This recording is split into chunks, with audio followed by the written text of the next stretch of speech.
السلام علیکم ورحمۃ اللہ وبرکاتہ۔ تو دوستو، دنیا کے پہلے انسان حضرت آدم علیہ السلام کی داستان میں بے عبرت کے بہت سارے پہلو اور ہدایت و ارشاد کی کئی روشنیاں ہیں، لیکن زیادہ تفصیل میں جانا نہیں چاہتا، بلکہ اس قصہ کے کچھ عیاں اور نہاں پہلو اور کچھ عبرتیں صرف آپ کے پیش نظر کرنا چاہتا ہوں۔ اس واقعہ سے ہمیں جو پہلا سبق اور پہلی روشنی حاصل ہوتی ہے وہ یہ کہ انسانیت کا آغاز جہالت کے اندھیروں میں نہیں ہوا، بلکہ علم کی روشنی میں اس کا آغاز ہوا۔ پہلا انسان پہلا نبی بھی تھا، اسے علم ہدایت بھی عطا کیا گیا تھا، اور علم معاش اور علم معاشرت بھی دیا گیا تھا۔ اسے معلوم تھا کہ مجھے زندگی کیسے گزارنی ہے اور اپنی معاشی ضروریات کی تکمیل کیسے کرنی ہے۔ وہ جانتا تھا کہ اللہ تعالیٰ کی رضا کن کاموں میں ہے اور اس کی ناراضگی کن اعمال میں ہے۔ اسے بتا دیا گیا تھا کہ کائنات میں اس کی کیا حیثیت اور مقام ہے اور اسے کائنات کو کیسے برتنا ہے۔ دنیا کا پہلا انسان معاذ اللہ انسان نما حیوان نہ تھا، بلکہ وہ ہر اعتبار سے دوستو کامل انسان تھا۔ قرآن سے ڈارون کے نظریے کی بھی تردید ہو جاتی ہے، جس کا خیال یہ تھا کہ انسان بہت سے مدارج طے کر کے لاکھوں برس کے بعد موجودہ انسان کی شکل میں ظہور پذیر ہوا۔ یعنی انسان پہلے نباتات کی شکل میں تھا، پھر وہ ہزارہا برس کے بعد لبونہ یعنی پانی کی جونک بنا، پھر اس نے کیڑے مکوڑوں کی شکل اختیار کی، پھر ہوتے ہوتے وہ بندر اور بن مانس بنا، پھر اس کی دم غائب ہو گئی اور وہ انسان بن گیا۔ گویا ڈارون کے خیال میں انسان کا جد امجد بندر اور بن مانس ہے، لیکن دوستو قرآن بتاتا ہے کہ انسان کا جد امجد بندر اور بن مانس نہیں، بلکہ انسان ہی ہے، اور انسان بھی حضرت آدم علیہ السلام جیسا۔ یہ عجیب بات ہے کہ ڈارون کے نظریے کی تردید مسلمانوں نے اتنی شد و مد کے ساتھ نہیں کی ہے، یعنی جتنی شدت کے ساتھ تحقیق اور سائنس کی روشنی میں خود یورپ کے سائنسدانوں نے کی ہے۔ نظریہ ارتقاء والوں کے پاس جس سوال کا جواب نہیں ہے وہ یہ ہے کہ جب نباتات ترقی کر کے جونک بن سکتی ہے، جب مکوڑا ترقی کر کے بندر بن سکتا ہے، جب بندر ترقی کر کے بن مانس بن سکتا ہے، جب بن مانس ترقی کر کے انسان بن سکتا ہے، تو پھر انسان ترقی کر کے کچھ اور کیوں نہیں بنا؟ انسان پر آ کر ترقی کا سفر کیوں رک گیا ہے؟ تمہارے خود ساختہ اصول ارتقاء کے مطابق تو اس سفر کو جاری رہنا چاہیے تھا۔ جب ارتقاء نہیں ہو رہا، جب انسان سے کچھ اور نہیں بن رہا، تو ثابت ہوا کہ تمہارا اصول غلط ہے، اور قرآن کی بیان کردہ یہ حقیقت صحیح اور سچ ہے کہ خالق کائنات نے انسان اول کو یعنی آدم علیہ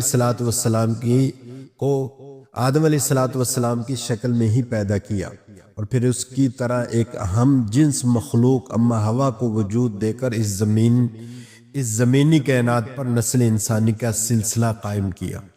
دوستو، حضرت آدم علیہ السلام کے واقعے سے ہمیں جو دوسری روشنی حاصل ہوتی ہے وہ یہ کہ آدم کی تخلیق اس واسطے ہوئی کہ اس دنیا میں خلیفہ مقرر کیا جاتا ہے، خلیفہ مقرر کیا جانا ہے۔ لہذا آدم کی تخلیق مستقل تخلیق نہیں بلکہ خلیفہ ہونے کی حیثیت سے ہے۔ تو اللہ تعالیٰ نے یہاں خلافت کا ایک عام ترین مسئلہ بھی سمجھا دیا۔ داؤد علیہ السلام کے متعلق فرمایا، یا داود انا جعلناک خلیفۃ فی الارض، یعنی اے داود ہم نے آپ کو دنیا میں خلیفہ بنایا ہے۔ قرآن پاک میں خلیفہ دو معنی میں آتا ہے دوستو۔ پہلا معنی وہی ہے جو آدم علیہ السلام کے متعلق فرمایا کہ میں آپ کو اپنا خلیفہ یعنی نائب بنانے والا ہوں۔ خلف یخلف دوسرے کے پیچھے آنے والے یعنی نیابت کرنے والے کو دوستو کہتے ہیں۔ قرآن پاک میں بھی آتا ہے هو الذی جعلکم خلائف، یعنی اللہ تعالیٰ کی ذات وہ ذات ہے جس نے تمہیں ایک دوسرے کا جانشین یعنی خلیفہ بنایا۔ جس طرح بیٹا اپنے باپ کا جانشین ہوتا ہے، خلیفہ کا دوسرا معنی جو اس مقام پر واضح ہوتا ہے وہ یہ ہے کہ اللہ تعالیٰ نے آدم علیہ السلام کو اپنا خلیفہ یعنی نیابت انجام دینے والا پیدا کیا۔ انسان کے علاوہ باقی بے شمار مخلوقات بھی اس زمین پر پیدا کی گئی ہیں، مگر خلافت کا حق اللہ تعالیٰ نے صرف حضرت انسان کو دیا، اور اس سے بھی مراد یہ ہے کہ زمین اور ساری کائنات کی اصل بادشاہ تو اللہ تعالیٰ کی ہے۔ آدم علیہ السلام کو صرف نیابت تفویض ہوئی ہے، گویا انسان دنیا میں خلافت اپنی مرضی سے انجام نہیں دے گا بلکہ حکم تو اللہ تعالیٰ کا ہی ہوگا، اور انسان اس حکم کو نافذ کرنے کا ذمہ دار ہوگا۔ دوستو سورہ نور میں اللہ تعالیٰ نے حضور صلی اللہ علیہ وسلم اور صحابہ کرام سے جس خلافت کا وعدہ کیا اور جس کو پورا کیا، یہی خلافت ہے دوستو۔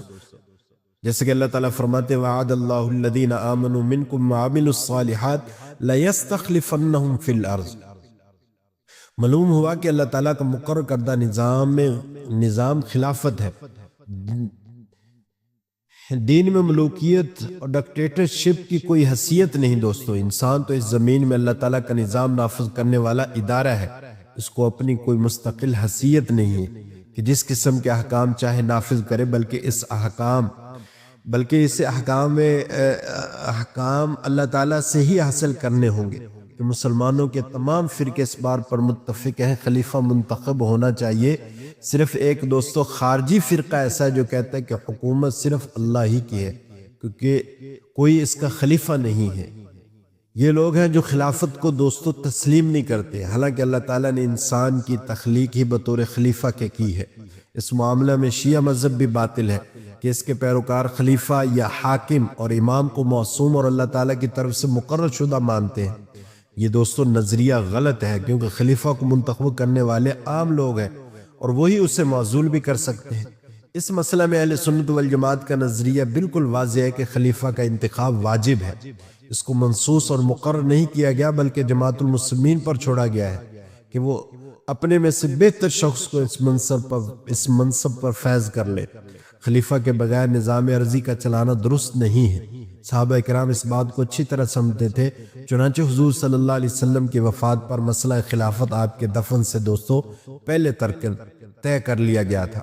حضرت آدم علیہ السلام کے قصہ سے جو تیسری روشنی ہم کو حاصل ہوتی ہے وہ یہ ہے کہ انسان ساری مخلوق سے افضل ہے، کیونکہ اسے خالق کی خلافت اور نیابت کا شرف حاصل ہے، اور امانت الہی کے بارے گرا جس کے اٹھانے سے آسمانوں اور زمینوں اور پہاڑوں نے دوستو انکار کر دیا، اس بارے گراں کو انسان نے اٹھا لیا۔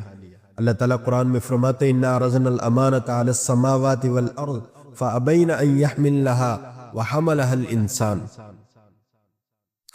کہ ہم نے بار امانت کو آسمانوں اور زمینوں پر پیش کیا تو انہوں نے کل کائنات امانت الہی کے بار کو اٹھانے سے انکار کر دیا اور اس سے ڈر گئے، اور انسان نے اس بار گراں کو اٹھا لیا۔ دوسری جگہ اللہ تعالیٰ نے ارشاد فرمایا وَلَقَدْ كَرَّمْنَا بَنِي آدم، بے شک ہم نے نسل آدم کو کائنات پر بزرگی اور برتری بخشی۔ فرشتوں کے سامنے انسان کی افضلیت کو ظاہر کرنے کے لیے انہیں حکم دیا گیا کہ وہ آدم کے سامنے سجدہ کریں۔ وَلَقَدْ خَلَقْنَاكُمْ ثُمَّ صَوَّرْنَاكُمْ ثُمَّ قُلْنَا لِلْمَلَائِكَةِ اسْجُدُوا لِآدَمَ فَسَجَدُوا إِلَّا إِبْلِيسَ لَمْ يَكُنْ مِنَ السَّاجِدِينَ۔ اور دیکھو یہ ہماری ہی کار فرمائی ہے کہ ہم نے تمہیں پیدا کی، یعنی تمہارا وجود پیدا کیا، پھر تمہاری یعنی نوع انسان کی شکل و صورت بنائی، پھر وہ وقت آیا کہ فرشتوں کو حکم دیا کہ آدم کے آگے جھک جاؤ، اس پر سب جھک گئے مگر ابلیس کو جھکنے والوں میں سے نہ تھا۔ دوستو فرشتوں کو سجدہ کرنا اس حقیقت کا اظہار بھی تھا کہ انسان اگر صحیح معنی میں انسان ہو تو وہ فرشتوں سے افضل اور اعلیٰ ہوتا ہے، اور اس حقیقت کا اعلان بھی تھا کہ فرشتے انسان کے تابع ہیں اور اس کی خدمت کے لیے کوئی اس کے لیے ہواؤں کا نظام سنبھالے ہوئے ہے، کوئی بادلوں کو ہنکانے پر دوستو مقرر ہے، کسی کے ذمے اس کے اعمال کو درج کرنا ہے، کسی کے ذمے اس کی ہدایت کے لیے وحی لانا ہے۔ ایسے فرشتے بھی ہیں جو نیک انسانوں کے لیے دعا اور استغفار میں مصروف رہتے ہیں اور ان کی مجالس کا احاطہ کیے رہتے ہیں۔ انسان ساری مخلوقات سے صرف افضل ہی نہیں ہے بلکہ اجمل بھی ہے۔ یہ کائنات کی حسین ترین مخلوق ہے، خواہ وہ رنگ کا کالا ہی کیوں نہ ہو، بہرحال انسان سورج، چاند، ستارے اور پھولوں سے زیادہ خوبصورت ہے۔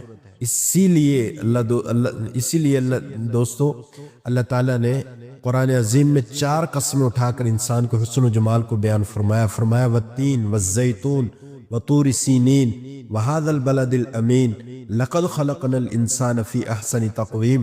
قسم ہے انجیر اور زیتون کی اور طور سینہ کی اور اس امن والے شہر کی کہ ہم نے انسان کو بہترین انداز کے ساتھ پیدا کیا ہے۔ اس واقعے سے ہمیں جو چوتھی روشنی حاصل ہوتی ہے وہ یہ ہے کہ کائنات میں جو سب سے پہلا گناہ کیا گیا دوستو وہ تکبر اور حسد تھا۔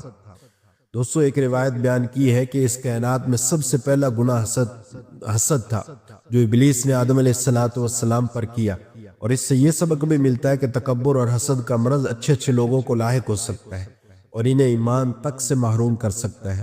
شیطان بڑا عبادت گزار تھا۔ حضرت یحییٰ منیری رحمہ اللہ خواجہ نظام الدین اولیاء کے خلیفہ اور بڑے پائے کے عالم اور بزرگ تھے، انہوں نے اپنی مکتوبات میں دوستو لکھا ہے کہ ابلیس نے 7 لاکھ سال اللہ تعالیٰ کی عبادت کی تھی، لیکن اس نے اپنے آپ کو بڑا سمجھا اور آدم کے مقام اور مرتبہ کو دیکھ کر جل بھون گیا۔ اس چیز نے اسے بارگاہ الہی میں مردود اور مغضوب بنا دیا۔ قرآن کریم میں ہے وَإِذْ قُلْنَا لِلْمَلَائِكَةِ اسْجُدُوا لِآدَمَ فَسَجَدُوا إِلَّا إِبْلِيسَ أَبَىٰ وَاسْتَكْبَرَ وَكَانَ مِنَ الْكَافِرِينَ۔ اور پھر دیکھو جب ایسا ہوا کہ ہم نے فرشتوں کو حکم دیا کہ آدم کے آگے سب مسجود ہو جاؤ، وہ جھک گئے مگر ابلیس کی گردن نہیں جھکی، اس نے نہ مانا اور گھمنڈ کیا، اور حقیقت یہ ہے کہ وہ کافروں میں سے تھا۔ اور اللہ تعالیٰ اگرچہ عالم الغیب اور دلوں کے بھیدوں سے واقف ہے اور ماضی حال اور استقبال سب ان کے لیے یکساں ہے، مگر اس نے امتحان اور آزمائش کے لیے ابلیس سے یعنی شیطان سے سوال کیا، ما منعک الا تسجد اذا امرتک، کس بات نے تجھے جھکنے سے روکا جب میں نے حکم دیا تھا؟ ابلیس نے آگے سے جواب دیا، انا خیر من خلقتنی من نار وخلقتہ من طین، اس بات نے کہ میں آدم سے بہتر ہوں، آپ نے مجھے آگ سے پیدا کیا اور اسے مٹی سے پیدا کیا۔